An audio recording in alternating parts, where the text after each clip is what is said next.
बात है 22 फरवरी 2022 की, जब आलोक अपनी पत्नी ज्योति मौर्य से मिलने जाता है। मगर जैसे ही कमरे का दरवाजा खोलता है तो ज्योति मौर्य एक अनजान व्यक्ति के साथ बिस्तर पर दिखाई देती हैं, जिसके बाद उसका पति काफ़ी ज़्यादा निराश हो जाता है और पुलिस में एफआईआर दर्ज करा देता है। मगर एफआईआर से बचने के लिए ज्योति मौर्य ने एक अलग झूठी कहानी रची और सोशल मीडिया को बताती है, जिसके बाद इनका केस दिन ब दिन उलझता जा रहा है। इन सबके बीच फंस चुकी है इनकी दो बेटियां जो अभी 9 साल की हैं। तो चलिए पता लगाते हैं कि क्या है इनकी कहानी।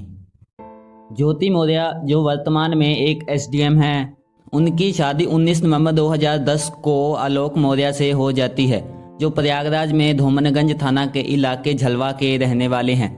उन्होंने अपनी शादी के 1 साल पहले 2009 में एक नौकरी के लिए आवेदन दिया था और आलोक को उनके जिले में पंचायत राज में सफाई कर्मचारी की नौकरी मिल जाती है।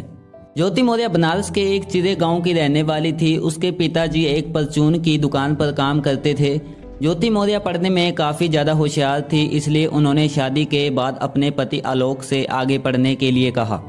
ज्योति मौर्य पहले से ही ग्रेजुएट थी, इसलिए उसे आगे यूपीएससी की तैयारी करनी थी। फिर उनके पति आलोक मौर्य ने उनका दाखिला प्रयागराज में एक इंस्टीट्यूट में कराया। आलोक मौर्य अपनी पत्नी की फीस भरने के लिए गलियों में झाड़ू मारता, नालियां साफ करता और जो पैसे मिलते वो अपनी पत्नी तक पहुंचा देता। अगर तब भी पैसों की कमी आ जाती थी तो वो अपने भाई से मांगता था। अगर फिर भी ज़्यादा पैसों की ज़रूरत होती थी तो वो अपने माँ बाप से भी पैसे उधार मांग लेता था और अपनी पत्नी को पढ़ाता था। ऐसा बताया जा रहा है कि आलोक मौर्य जहाँ काम करते थे वहाँ से भी उन्होंने पैसे उधार लिए थे ताकि अपनी बीवी की पढ़ाई में कोई परेशानी ना आ सके। ज्योति मौर्य भी एक होनहार होशियार लड़की थी। वो भी पूरी जी तोड़ मेहनत कर रही थी। साल 2015 आता है, यूपीएससी का रिजल्ट आता है और ज्योति मौर्य पूरे प्रदेश में 16वें स्थान पर आती है और महिला वर्ग में इनका स्थान तीसरा होता है। इसकी खबर जब इनके गांव झलवा तक पहुंचती है तब वहां के लोग पूरे खुश हो जाते हैं और जश्न मनाते हैं। इसी खुशी के कुछ दिन बाद एक और खुशी आ जाती है, जो कि ज्योति मौर्य को 2 जुड़वा लड़कियां पैदा हो जाती हैं। पूरा गांव खुश हो जाता है। इसी के बाद महिला एसडीएम ज्योति मौर्य की अलग अलग जगह पोस्टिंग होती है। कभी इनकी पोस्टिंग असम में तो कभी प्रतापगढ़ में और लखनऊ जैसे शहरों में होती है। वर्तमान में ये बरेली की एक शुगर मिल में जनरल मैनेजर हैं। इनके पति बताते हैं कि साल 2020 में ज्योति मौर्य ने सोशल मीडिया पर एक पीपीएस ऑफिसर को देखा जो उत्तर प्रदेश के ही रहने वाले हैं। फिर इनकी सोशल मीडिया पर ही मुलाकात हो जाती है। फिर आलोक को इनके बारे में थोड़ी बहुत जानकारी मिलती है तो आलोक अपनी पत्नी से पूछता है कि ये ऑफिसर कौन है जिसका नाम मनीष दुबे होता है। इसी का उत्तर देते हुए ज्योति कहती है कि मैं एक एसडीएम ऑफिसर हूँ, मेरा इन जैसे ऑफिसर्स के साथ रोजाना मेल मिलाप होता रहता है। इसी बात को आलोक मौर्य हल्के में ले लेता है और कहता है कि हाँ, सच में इनकी मुलाकात ऑफिसरों से तो होती रहती है, इसमें परेशान होने वाली बात कौन सी है। इतना सोचकर वो बात टाल देता है और यही इसकी सबसे बड़ी गलती होती है। सब कुछ ठीक चल रहा था, दोनों खुश थे, मगर आलोक बेचारे को क्या पता था कि मेरी जिंदगी में इतना बड़ा तूफान आ जाएगा। बात है 22 फरवरी 2020 की, जब वो अपनी पत्नी को सरप्राइज देना चाहता था। उसे बिना बताए उससे मिलना चाहता था। फिर वो उसे बिना बताए उसके कार्यालय पहुंच जाता है, जो कि एलनगंज में होता है। जब आलोक उसके कमरे का दरवाजा खोलता है तो जो वहां उसे नजर आता है वो उसे देखकर उसके पैरों तले से जमीन निकल जाती है। उसका दिमाग हिल जाता है। वो सोचने पर मजबूर हो जाता है। वो वहां से आकर एक सोफे पर बैठ जाता है। इसके बाद आलोक ने अपनी पत्नी की जासूसी करना शुरू कर दिया और पता लगाने की कोशिश की कि इसमें कितनी सच्चाई है और कितना झूठ है। उधर इनकी बच्चियां भी बड़ी हो रही थी। अब फिलहाल इनकी बच्चियां 9-9 साल की हैं। आलोक ने बताया है कि 22 फरवरी वाले दिन से पहले भी उसने एक दिन ज्योति के फेसबुक अकाउंट को भी चेक किया था, जहां उसे पता चला कि इन दोनों के बीच संबंध कुछ ज्यादा ही बढ़ चुके हैं। इसके अलावा उसने अपनी पत्नी के व्हाट्सएप चैट के भी 100 पेजेस की फोटोकॉपी निकाली थी।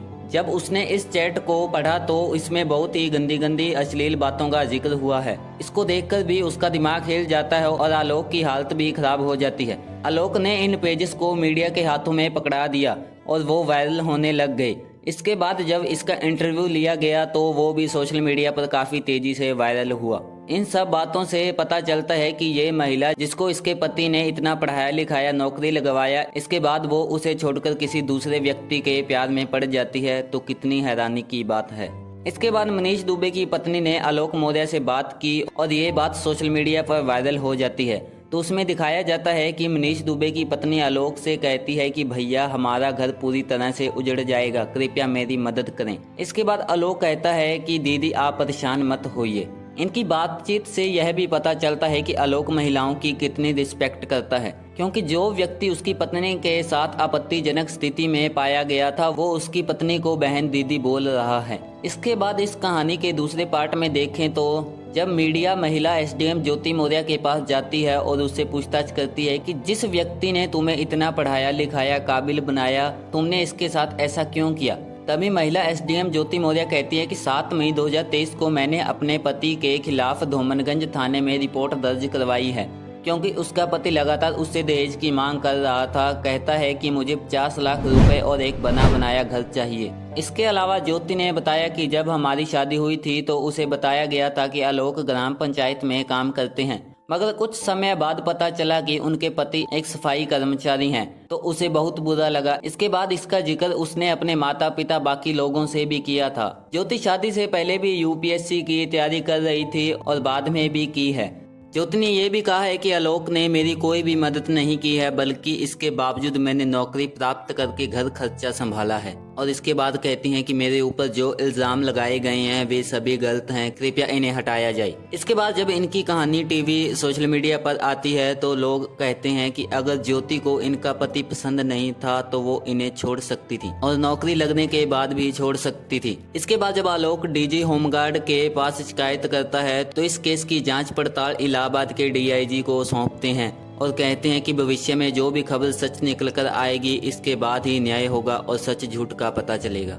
अगर पति सच कह रहा है तो वाकई ज्योति ने बहुत गलत किया, अगर पत्नी सही बोल रही है तो पति ने बहुत गलत किया। इन दोनों के बीच प्यारी बच्चियों की जान फंसी है। इनका भविष्य अंधकार की ओर जा रहा है। इनका भविष्य कैसे संभलेगा? यही नहीं, मनीष दुबे की पत्नी का क्या होगा? ये सभी सवाल खड़े हो रहे हैं। इस पर प्रशासन को कड़ा फैसला लेना चाहिए ताकि भविष्य में ऐसा मामला नजर ना आए। तो चलिए इसी के साथ वीडियो को खत्म करते हैं। वीडियो अच्छी लगी हो तो वीडियो को लाइक करके चैनल को सब्सक्राइब कर देना।